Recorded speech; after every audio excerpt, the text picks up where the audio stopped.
Visitors coming to Jim Thorpe should always take time to stop at the old jail because it's such a nice experience, it's an educational experience, and it is part of history.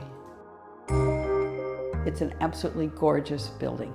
The building itself, other than just being a jail, but the construction of the building is outstanding. The Old Jail Museum was built in 1871.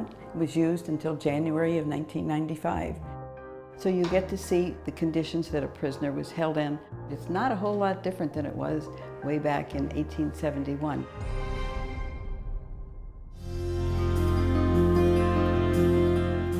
The old jail is an example of both incarceration and freedom. You see the incarceration in that you do pay a penalty for committing a crime, and a lot of men pay the penalties here, and a lot of women. You also see the freedom that the men gained because they tried to make things better for themselves.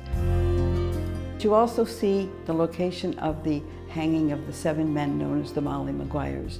They were the beginning of the coal unions in the coal region. With that, the fighting started, and the fighting was wrong. And in that, several men were killed, and these men were accused of their murders. These men sacrificed a lot. They gave their lives to make conditions better in the mines, which allowed the coal to be produced and allowed our conditions to be improved at that time.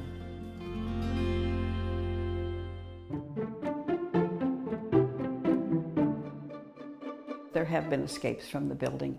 A man decided he wanted to go home to see his wife, and he went on a diet, used his shampoo to make himself slippery, and took his clothes off and went out the window, which was only about 6 inches in height. He had made a chain out of his bedclothes, and he climbed out down the side of the building. He was caught.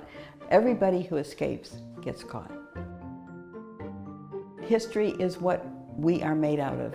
Our lifestyles have been based on what these people went through. And we all should look back at the history of everything to see why we're here and how those people sacrificed to help us. After 24 years of owning the old jail, it's hard not to love it.